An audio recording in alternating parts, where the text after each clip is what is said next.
Well, looky here. You are listening to the BlahCade Podcast.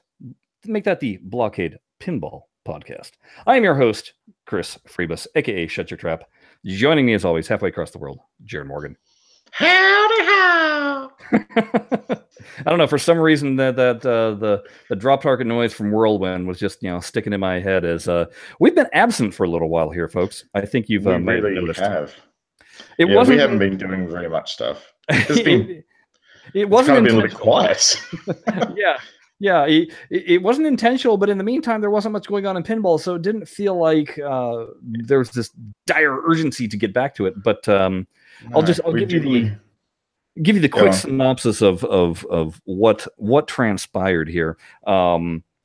Initially, we were going to be recording, and this was about 3 weeks back, I believe, and here in the States, it's a Saturday for me. There in Australia, it's a Sunday for Jared. And that particular Saturday, my boy was going in getting his first degree black belt. And there was a big ceremony regarding it. So there was no way I was going to make it in time for podcasts. So we were like, that's no biggie. We've skipped weeks before. We'll just come back the following week. No one's going to care. Nobody's going to care. It's so easy for us to pick this stuff up. Well, 2 days later, my son had medical issues that then we spent the week trying to resolve, and it wound up landing us in the Children's Hospital here in Orange County, at which point we found out that my son had bleeding on the brain, thanks to... So non-trivial. Yeah, non-trivial problem to have.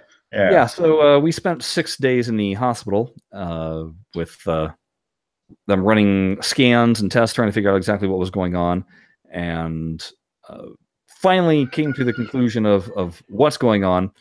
So we've had this now gap. And then last week was Easter weekend, Sunday, and so that didn't bode well for recording on either. No.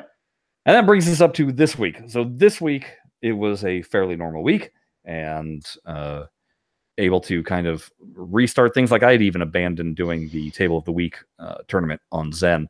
I just completely had no desire to play it myself and no desire to load it up. So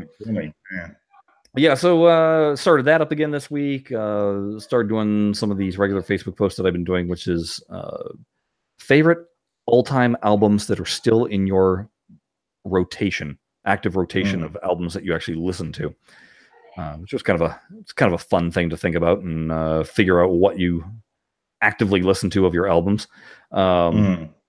And yeah, so everything's going normal until this Tuesday when we go back into the hospital and my kid has brain surgery to fix his issue. So it's these little things.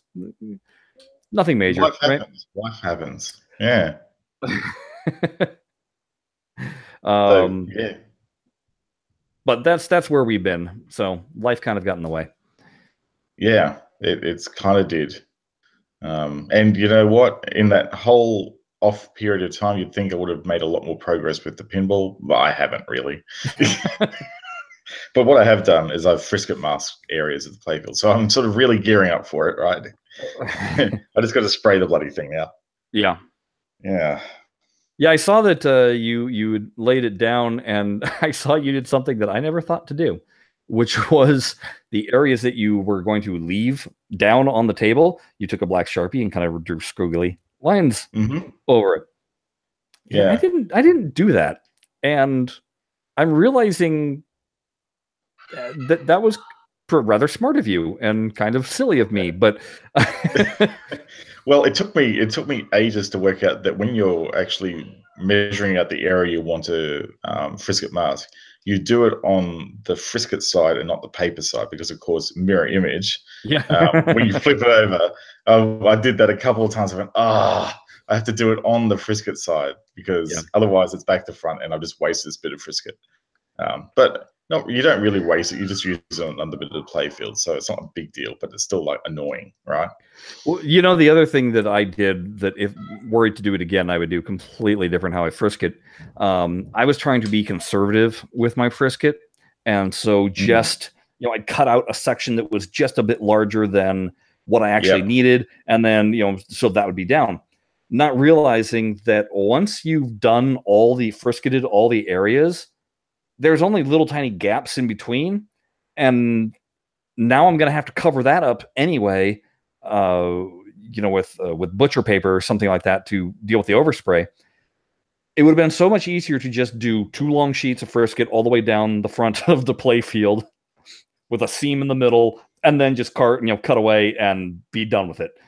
And I just didn't even think about that, and because I really didn't save that much frisket by doing the way I did, and instead I just installed a whole bunch of headaches instead. So yeah, I did exactly the same thing. Fell into exactly the same trap. Like I thought, there's some areas on the play field where there's like a whole lot of return lanes and stuff, and there was just enough white area in that sort of zone that needed to be like retouched, and I sort of tried to zone it off a little bit. And I should have just put a big flat sheet of frisket over it and just done it all in one hit. I'm finding it really hard to do the white rings around the lights because I can't find an object that's just the right size to be able to cut around it with the scalpel. So I'm kind of having to freehand it, which is tricky.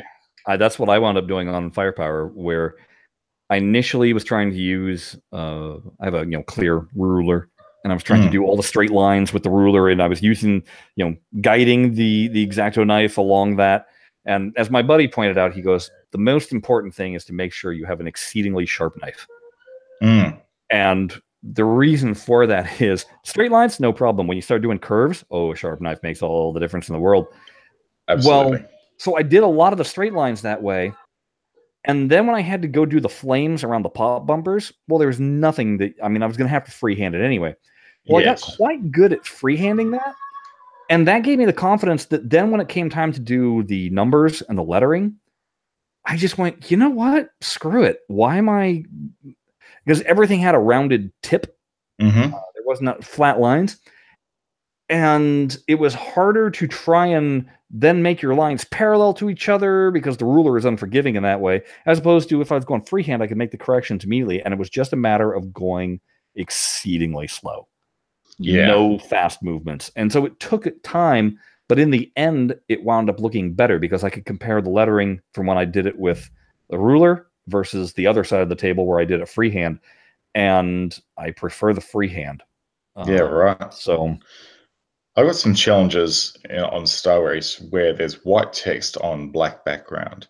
And I know I'm going to get into the situation where when I spray the other white areas, some of which are actually visible, like they're not underneath the plastics zones, where the GI is. So they're going to be visible in the playfield. And I just know that they're going to stick out like dog's balls once I've done them. Compared to the other white zones. But the thing is, I have to touch them up because they are worn down to the wood. So I don't have a choice. So the other problem is the lettering, and the zones that I need to touch mostly are lettering. So white lettering on black background. So I think what I'm going to do is for those lettering zones that are going to be retouched on black, I'm just going to cut as close around them as possible and leave them the way they are and just spray very closely around it with the other black and just let it be. I think I'm just going to make the call. It's going to be too hard to actually cut those out with frisket. So I'm just going to let it ride. And you'd be surprised. Remember, I did pinstriping with the frisket. I cut the literal pinstripes, out and sprayed, to spray those white. And it was, we're talking about a 1/16 of an inch wide.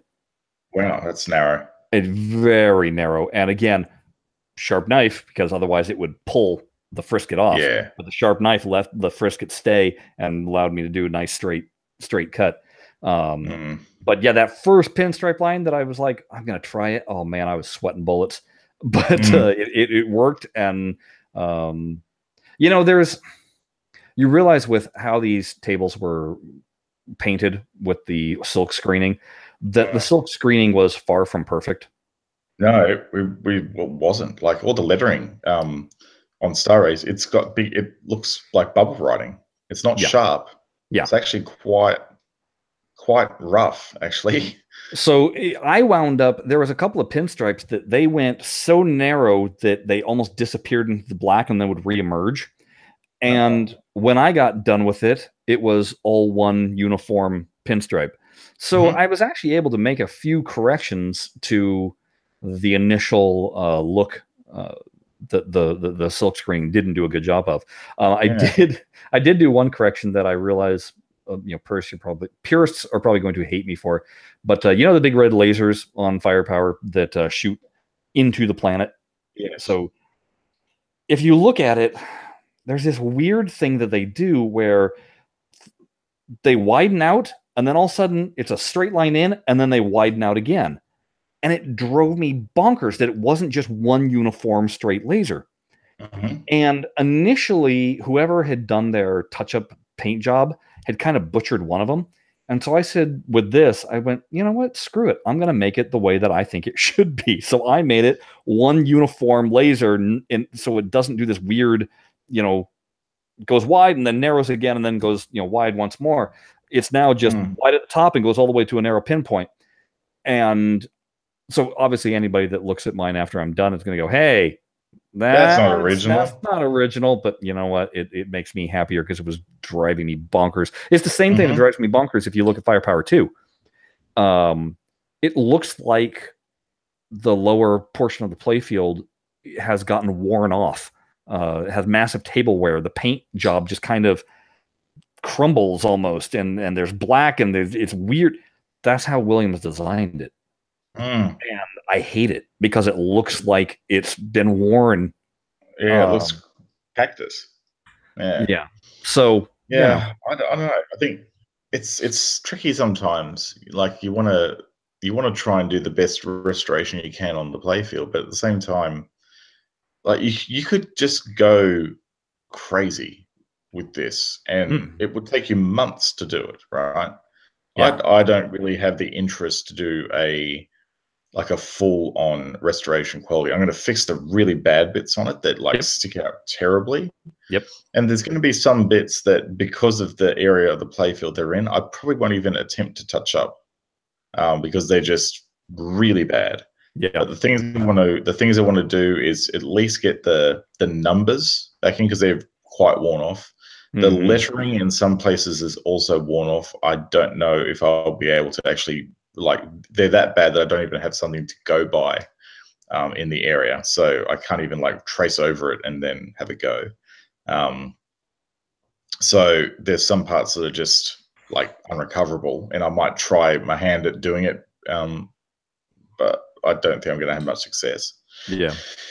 And then there's big areas of green, but unfortunately, if I go and spray just the bit of the area that's affected, it's going to be mismatched. So I'm going to have to do the whole lot of the green. And unfortunately, they've also put some dotty pattern over the green. So I'd somehow have to mask around that. And there's so many there's so many baby dragon moments from this playfield that, it's not a simple, you see people touching up EMs that are just bold colors with very defined zones. It's yeah, that'd be nice.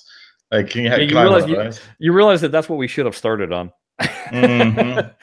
Something simple. But no. I did the same thing when I wanted to make an electronic kit. I went, well, what do I want to make? Well, I want to make a subwoofer amplifier, so I'm just going to go for a level 4 kit, where I had to work out how to wire up a toroidal transformer. and I just, well and truly not something I could do myself. But yeah, I just bit off and chewed like hell. Yeah. So I guess I'm going to do that with this as well. Yeah. Let's talk a little digital pinball, because let's do. There is some news in that front, mainly coming from Zen. So Zen came out and announced they have 2 new Star Wars tables coming out on April 17th for Steam and mobile. I don't know if it's I don't believe it's for Switch. I could be wrong though. No. I'm not sure. No, they wouldn't be, because Switch doesn't have any of the Star Wars or Marvel tables yet, I don't believe. Okay, that's interesting. So only the Zen originals they have on there, is it? Yes. Zen Originals, I believe they do have the Universal pack. They do yes. have. I don't know if they have. I don't know if they have Portal or Walking Dead either.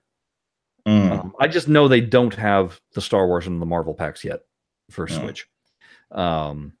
But anyway, so for everything but maybe Switch, it's a new Star Wars table. One of them is basically their typical "Hey, let's follow the movie" plot kind of games, and the other one takes place on Luke's island of Octo. And all I know is immediately I looked and I was like, there better be a Porg somewhere on this table. And sure enough, there's a Porg on each of the slingshot plastics. So I was like, okay, so they've done job done. Yes. And unfortunately, I will caveat this whole conversation saying that I've not seen that movie yet, so I know nothing. Yeah.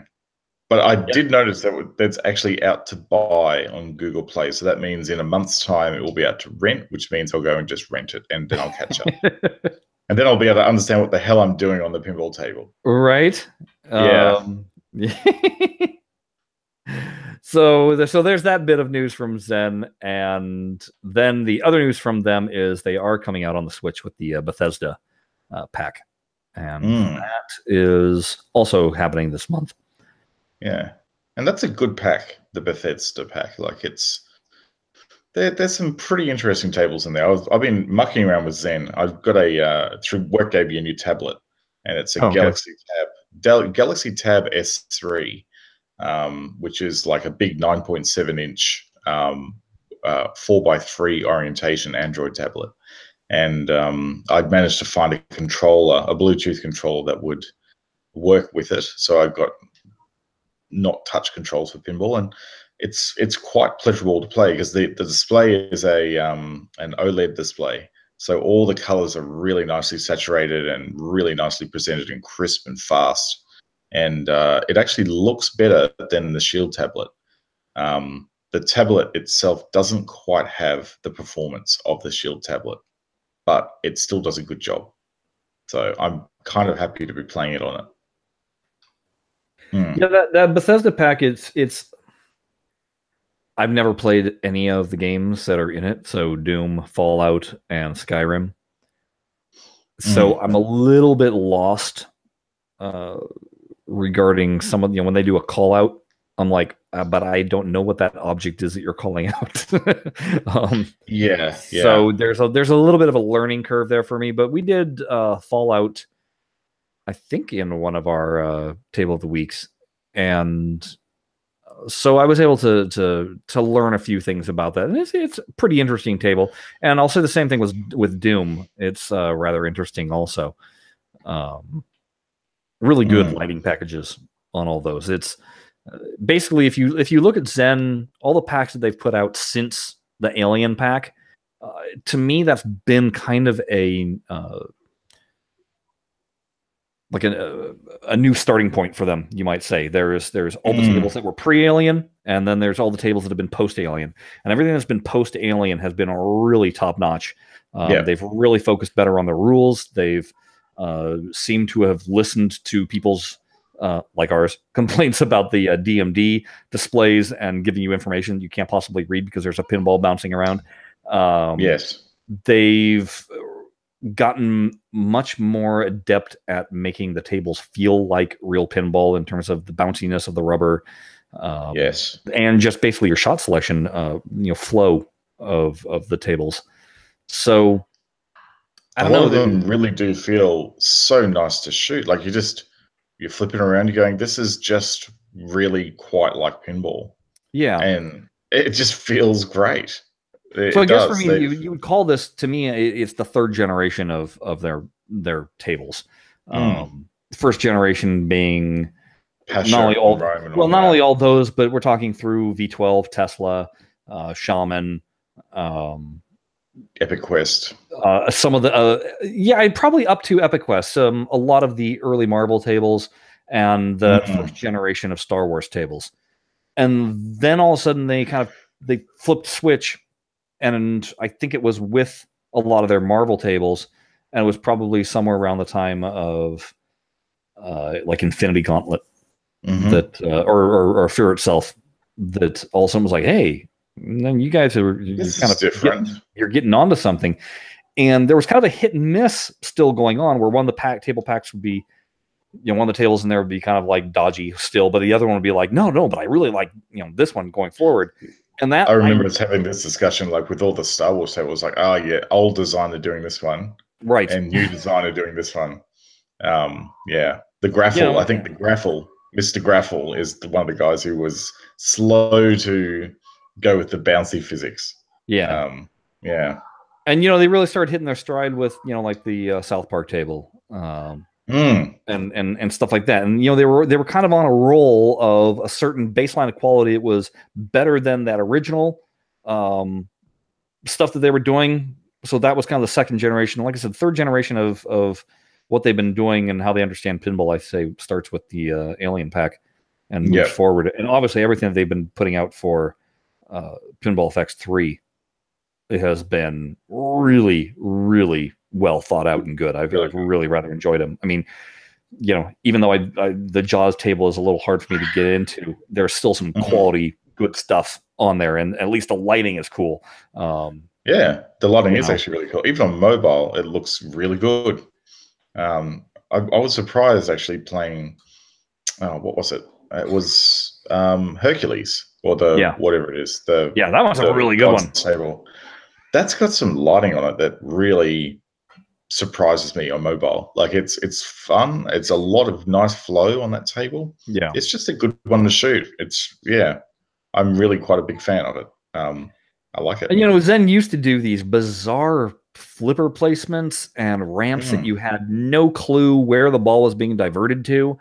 And they've kind of gotten away from that and gone a little more traditional with where you expect to see things. And I think that's also part of why I've latched onto these later tables more. They just feel that you still want the Zen feel of the tables, but you also want you want the reality of pinball in the simulation as well. It's not even a simulation, but in the storytelling that they're trying to do. Yeah. And, I think in a lot of cases, some of the earlier tables were a little bit like the EM days with pinball designs, where they, they put pinball flippers backwards, and they put like heaps of flippers everywhere and crazy. It was almost like, well, we're digital, we can do whatever we want. We want to make ourselves seem different. And it's like, no, we don't want different. We want what we want. we want that feel.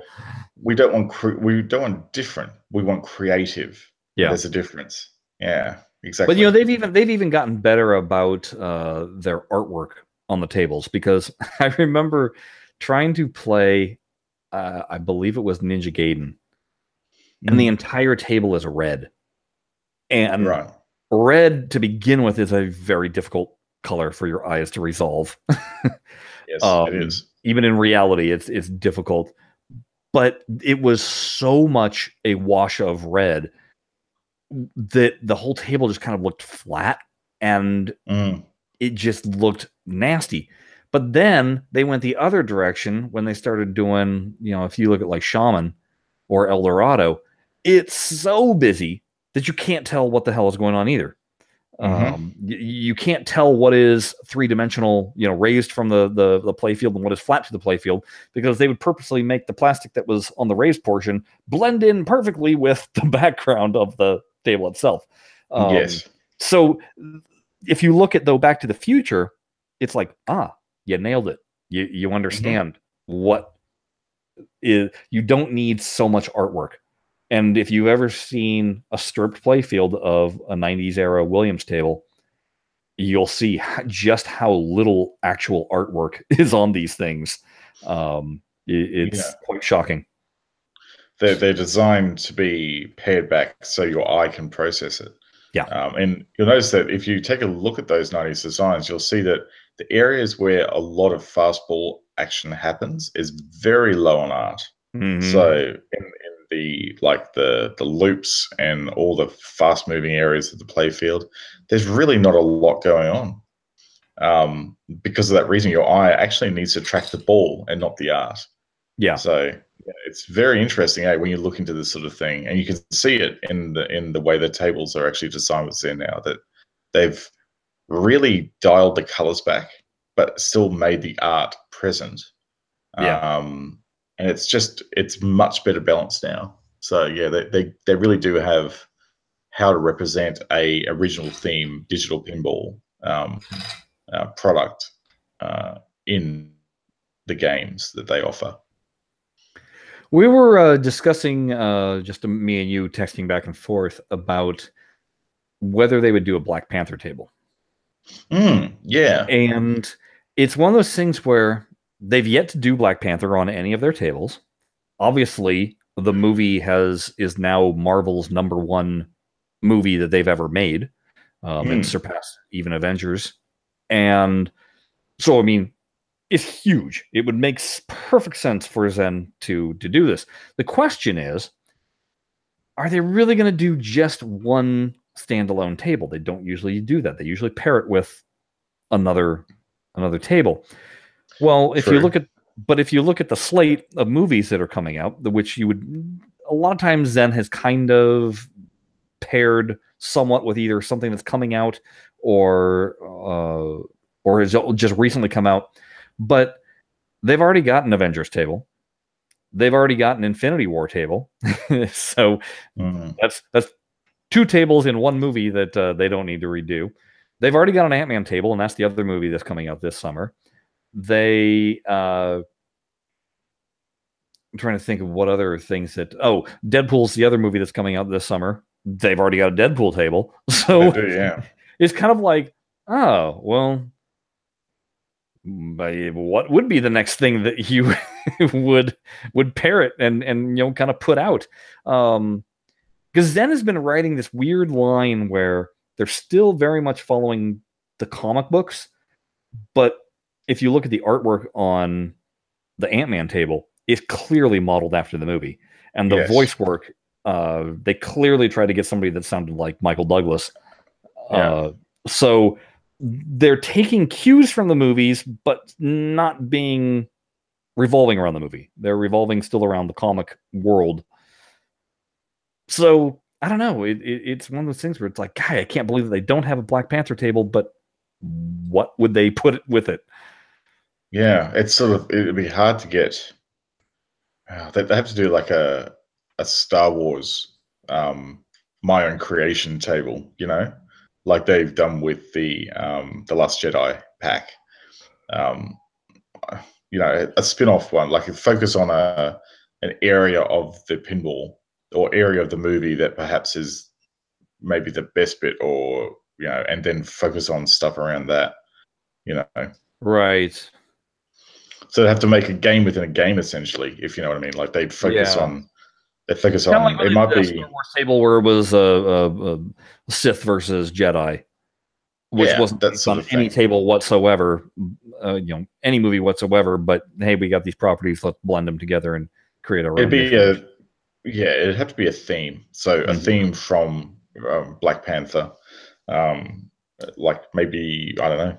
They'd be able to work something out, but it would have to be like essentially a subtext table. What they'd have to do. They could do it though. Yeah. Be interesting to see where they go with that.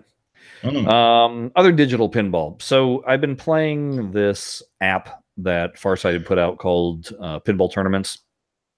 And this is the one where it's the reskin of Fireball. Oh, yeah, that's right. We talked about that last time, eh? Yes. And it took me a long while to figure out the scoring. I think we've talked about that before. Now I've got that figured out. And I've actually been playing it daily. So they've got me hooked on that front. Where they're still losing me is getting paired in tournaments. Right. So the matchmaking is still a problem, is it? It's still an issue because you've got to have people playing. Yes. And based off of what I'm seeing, there ain't people playing. These tournaments usually have at least 10, I don't know if it's 10 or 15 placement, positions to pop up on the daily leaderboard, because that's what it is. It's a daily leaderboard. And rarely do I see it filled. Rarely. I don't think I've even seen it filled all the way once.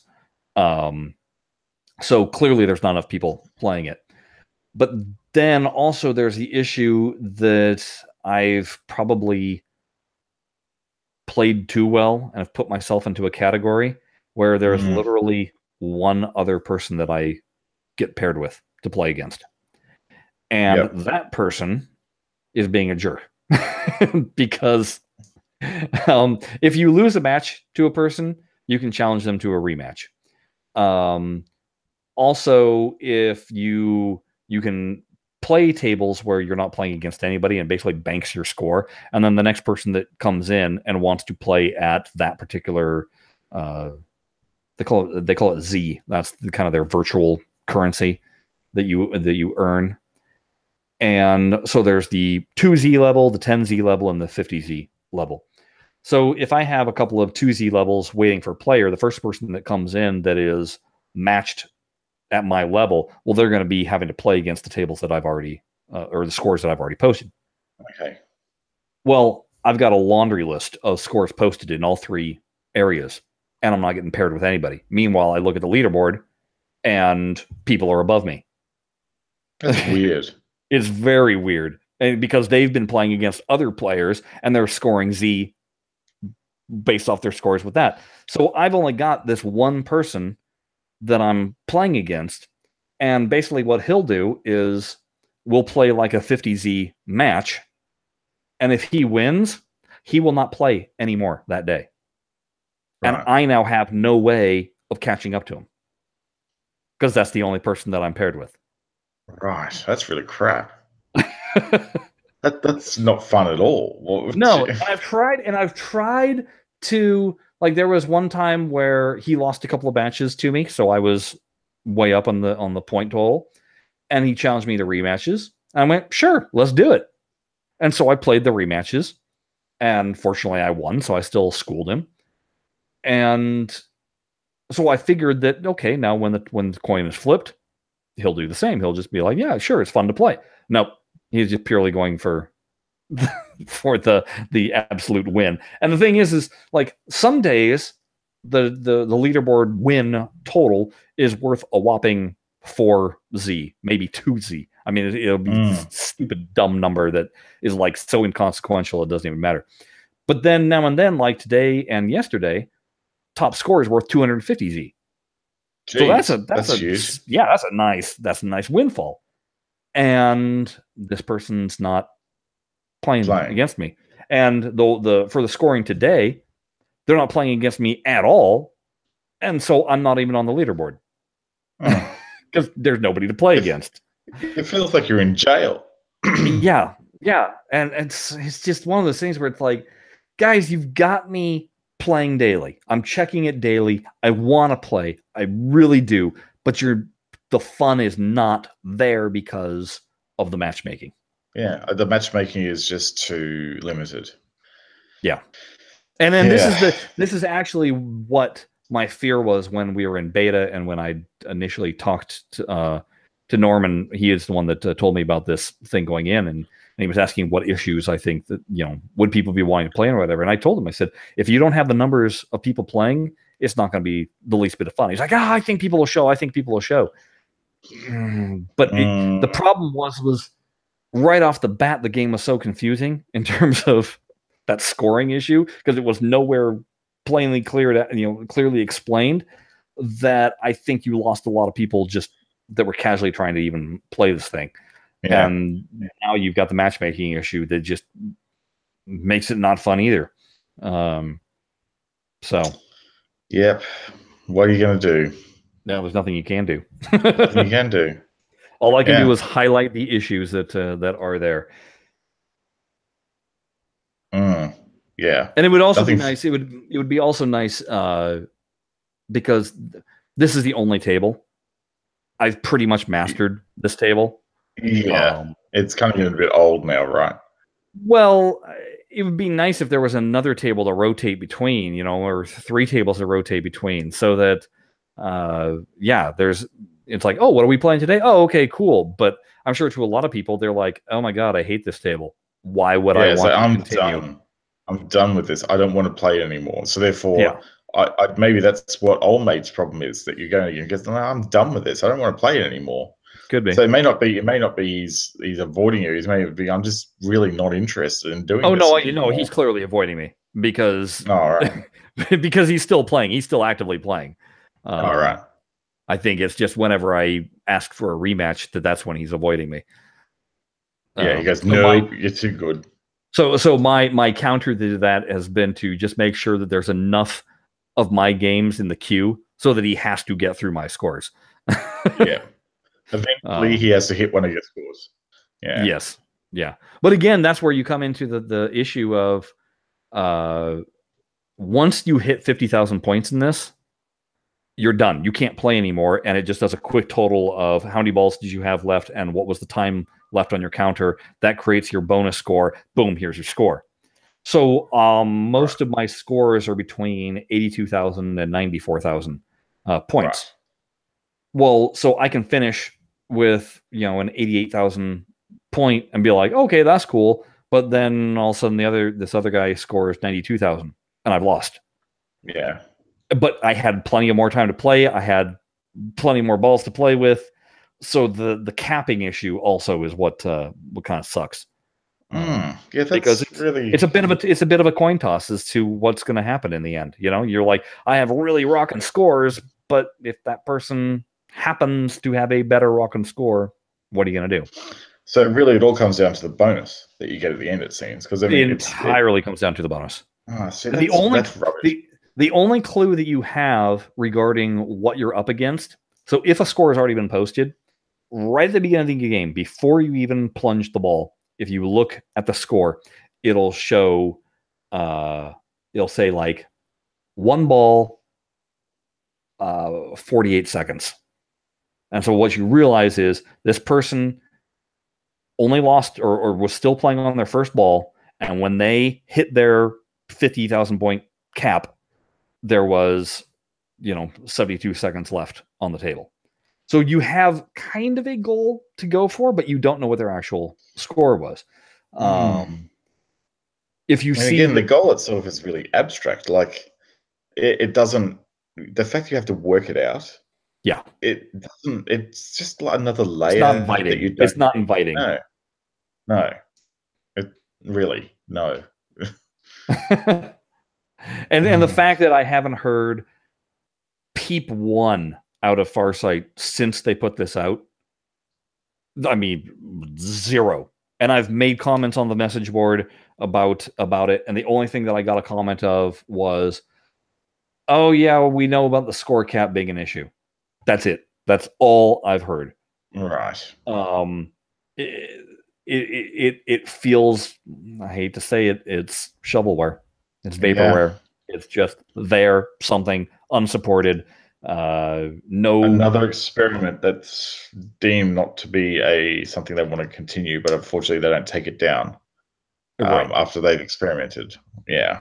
And the problem with these experiments is that's what betas are for. When you go live with this, you got to nurture your baby. If you don't nurture it, of course it's going to die. But if you throw it out there, no, expect it to do things. Like you got to market the crap out of it, basically. Yeah. Like it's got to be every second tweet, or you've got to get people interested in it, so that you can then start getting your dollary dues from it, right? And you think about something even, look at Candy Crush. They didn't just put it out and then stop. They continually evolve that thing. I haven't played that in quite a few years, and I would be probably shocked to load it up and see what it has become. Because I'd probably be like, what the heck is this? It's evolved so much. And how many levels, thousands of levels do I now have to go through in this game? Right. It's thousands of levels now. I play this other mobile game called Clash Royale, and they just recently did a tournament where they went, okay, you get to play with all the cards that were original to the launch, and you have to follow the set of rules that was there at launch. The game only Oh, launched wow. like a year and a half ago, I think, maybe 2 years ago. And it Uh-huh. was just like, whoa, what the heck? I don't even remember that playing this way. So yeah, Wow. you gotta nurture the crap out of it. Yeah. You gotta evolve, stay with your players, listen to their feedback, and make adjustments, and make them aware that you are there listening and making those adjustments. Instead of just throwing it out there and being like, hey, if you like it, yeah, cool.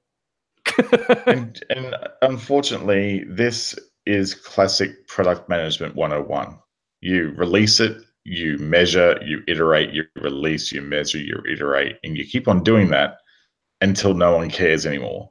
Yeah. And then you kill it off and you start again with something fresh. Like it's just, and this is the thing, right, that I don't understand with Fast Dive, because this isn't their first rodeo. No. They have been releasing games for years now, like a decade.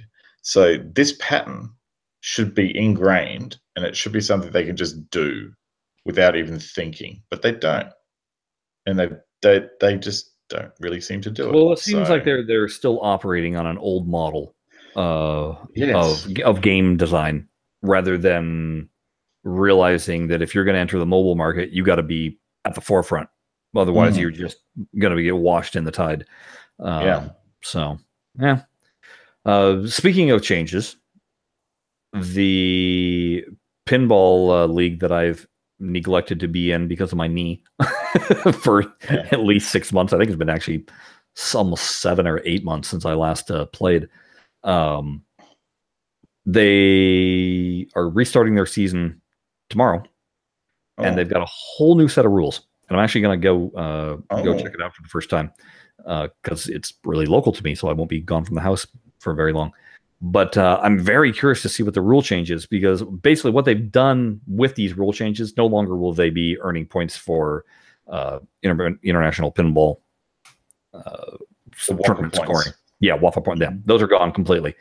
And this is going to be more, each tournament is going to be its own individual tournament. There will be a winner crowned at the end of it, and there's not going to be league points carried over month to month. So basically, it's embracing the casual nature of this, making it fun so that you don't feel this need to have to attend every single meeting. Instead, whatever you attend, it can still be equally fun. But there's only going to be 4 tables to play. You're only going to have 3 tables of those 4 to play. And there's a preliminary round of which the top 3 players of all the players that play that table will advance to the next round. And then the number 4 player is this weird thing where whoever has the top number in the 100,000 column. So if you earned 648,520, your number is 648. So whoever has the top number in that gets the 4th spot of all the players. So it's kind of a random thing. Once the preliminary round is done and they go to the next round, you only will be playing 1 table. So you could have scored top 3 in in all 3 of the tables that you play, but you're only going to get placed on one of those tables for the next round. And then the top 1 player, so whoever places first on each of those 3 tables, then those people will all go head to head for the championship. Wow, that sounds complex. Yeah, I'm really trying to wrap my head around how this is going to work, and obviously this is going to be the first time that they've ever done it. So I think they're also trying to wrap it, because like I looked at the rule sheet that was posted, and a lot of it was TBD. We're still trying to figure out exactly how this is going to work. And then there was another thing, and I'm hoping this is going to make the tournament go faster. Because one of the issues that we always had was, great, everybody plays their first round. You get done with your first round, you go to do your second round. Oh, but there's still a player, playing in the first round, and now you're standing around waiting for that person. And finally the person gets done, and you go, and by the time you got to like the third or fourth round, you would just be sitting there waiting on players. Yeah. And so that dragged the whole thing to a screeching halt. So this time, what it is, they said that there's these, and again, I don't know what this is, but they said these little clip-on things that'll go on a lanyard that you wear, and it's basically this person is playing and this person is waiting. And as soon as the person that's done playing is done, they have to go find a person next on the list and hand it off to that person. My only problem with that is if you don't know people, you're going to be going, so who is this and who do I hand it off to? I don't know. Yeah, hopefully they have name tags on. Yeah, I hope that. Oh, that'd be nice if we did name tags. The other thing is when this will be really cool. All the other machines that are in the house, what used to happen is during the tournament, if it wasn't a tournament machine, it got turned off. And you weren't allowed to play anything that was there. Now, all the machines will be turned on, and if it's a non-tournament machine, it's free play. Go have at it. Good. Well, why wouldn't you want to do that? Like, I know believe me, it's hard when you. The idea to go when you go into a pinball tournament is to kind of play pinball. Right. I don't know. Well, what you would have to do is go early before the tournament, and then all the tables would be on, but you didn't know what was in the tournament, so you didn't know what you were practicing on and what you were just playing for the fun of it. And then they always said that after the tournament was over, it was open house. Well, most people bailed after the tournament. Yeah, because it took so bloody long. Yeah. Right. And pre-tournament, you would be so intent on trying to get your hands on every single thing because you didn't know what was going to be in the tournament. This way, yeah, you're right. Now you can just have fun. You can be there. Yeah. You're not sitting while you're sitting around waiting for your next table to play. You can actually be playing a table. So yeah, and actually, the most important thing is that while you're waiting for your next tournament game, you can still be keeping your hand in. Right. And actually getting like not forgetting how to play pinball between your rounds, right? Yes. Yeah. It's what happens to me. Like when I'm at the Brisbane Pinball Club, we have the every tournament is its own competition. So yeah, someone gets crowned winner at the end. It's a really good format. Like it's much better than having points carry over. And yes, when you are waiting for there's normally 6 tables chosen for the tournament. And I think the venue has about 9 or 10. So it means that the other 4 tables are available for the general public to play, while the other tables are reserved for the BPC. Yeah. And it means that if in between rounds, like I usually get there at 5 o'clock, I'm done with my tournament games by 5:30 or 6. Right. And then I have to wait around for 3 hours. So I'll go and have some dinner and probably do coin drop on a couple of other tables just to have a bit of fun. And yeah, it would be really boring having to sit there for 3 hours waiting to do it. So having tables to play and having something else to do while you're there, it really would make for a much better tournament environment. Yeah. For everyone. So I think it sounds like you're going to enjoy yourself tomorrow. I think it's going to be good. Well, and the other thing I'm going to enjoy myself with is this guy just bought Dialed In. So he's got Dialed In. Yes. Last time I was there last year, he had just gotten Game of Thrones. He also has a Wizard of Oz. So he's constantly getting new tables in. So I'll be very curious to see what else is in his collection, if he's got any other brand new. I wonder if he's making a slot for the new Iron Maiden table that's coming out. You know what? That looks really good. Doesn't it? Oh, well, yeah. The artwork is phenomenal. Yeah. I mean, you wouldn't expect Photoshop because it's all hand-drawn art anyway to begin with, since it's all based on Eddie. But even the table layout, I love that there's a ramp shot that the only way to get through it is to shoot through pop bumpers. That is such a Waller style design, and I think that's phenomenal. Right? What's that? Think about that roadshow ramp that you have to shoot through the pop bumpers for. Right. It's risky as anything. It's great. Yeah. You're straight into the pops and danger. Instant peril. It's great. Yeah. Yeah.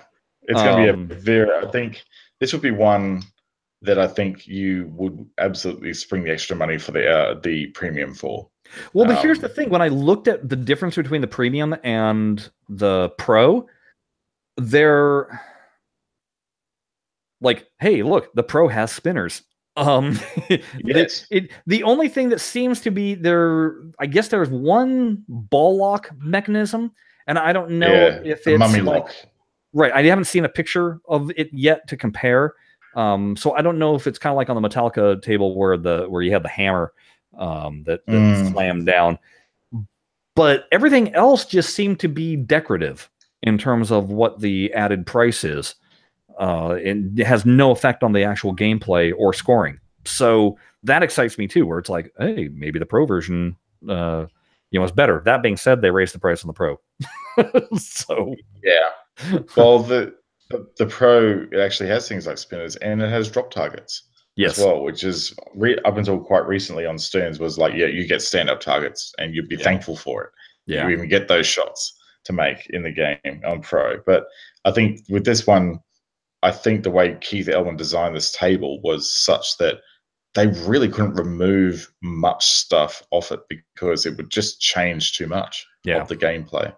So that's what you get when you have a pinball designer. Oh, sorry, a pinball player designing a pinball table. Yeah. As opposed to a game designer designing a pinball table. And the same with Scott Donisi's work on Total Annihilation. TNA. Yeah, like that game. There's not much stuff you could strip off it. So it is. Well, what and it maybe is. they're also feeling the pressure from Jersey Jack, where the difference between their, I don't know what they call their two models, but gameplay wise are identical. It just happens to be build quality that's the difference. Yeah, you get shinier side rails and such, like Invisiglass and all sorts of stuff. Right. And that's the way it should be. Like that is exactly. You look at, like, if you hark back to the days of the Addams Family when they did the gold run, like the only thing that was different there, I think, was some changes in the ROM. The code was slightly different. There were scoring differences, but it wasn't. The table was identical in right. mechanical design. Right. So you got the same gameplay experience. You just got a slightly different rule experience. So, that's fine. That is the pattern they should be going with these tables, anyhow. Agree. Mm. All right. Well, I think that's all the pinball talk that we have time for. Hey, folks, why don't you go ahead and check out our website? It is BlahCadePinball.com/episodes. Episodes. Almost had it. I was going to say, but you want to check out the articles. So BlahCadePinball.com/episodes. There you will find all of our past podcasts, as well as my plethora of movie reviews, of which I just dropped 3 of them this week. I did a review for Pacific Rim Uprising, which, if you saw the trailer, you saw the entire movie. After that review, I thought, that really does look like that. I just saw Blockers, which was quite funny, and essentially, if you enjoyed back in the day American Pie, it's the same sort of thing, but with girls trying to get laid instead. And what I like about this style of comedy is that they treat the kids with dignity and their choices with dignity, and they make the parents the idiots. That's really good. That's actually the right way to go, right? Yeah, it is. So that was good. And then I just saw yesterday A Quiet Place, which was every bit what the trailer promised and more. So that I've watched the trailer, right? Yeah, I watched the trailer based on the fact that you did the review. That does look really good. Yeah, as a thriller, because it's horror and thriller. It's more thriller, isn't it? It's more thriller. It's that slow burn thriller too. Yes. It takes its time, and the thing is that sound is every bit as much a character as the actual people. This is one that you're going to want to go to a movie theater that has the sound system quality. It has a good quality sound system, because if you it's directional as anything. Exactly. But it's also, if you remember the vault scene from Mission Impossible and the absolute utter quiet of that, other than the atmospheric noises of that room, and you could hear a pin drop in the movie theater during that sequence, right? Mm-hmm. Well, now amplify that to 90 minutes. Because there are everything is quiet. Yeah. There are moments where all you're hearing is just like you're in the middle of the forest and just whatever sounds you would hear in the forest, because everybody's trying to be absolutely deadly quiet so that when a noise happens, it's truly jarring. You're truly just cringe and tense up and be like, "Oh crap, here comes the," so here comes the things. Yeah. Oh man, that sounds so good. I have to go and see this in the movies. I can't not, because Kim will never go and see this. This is one that's all on me. All on me. There's no way she would even be remotely interested in seeing this. So I need to go and just do it. My son expressed interest, and I'm like, that would be really kind of a fun experiment, because I'm too jaded of a movie goer or even a TV viewer.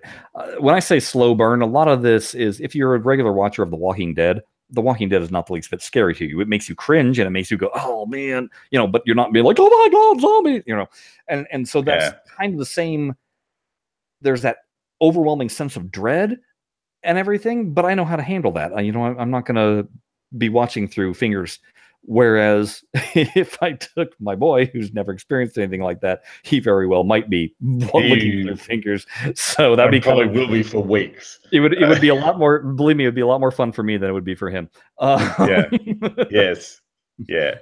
That being said, he's not going to be going anytime soon, because folks, we're going back to the hospital.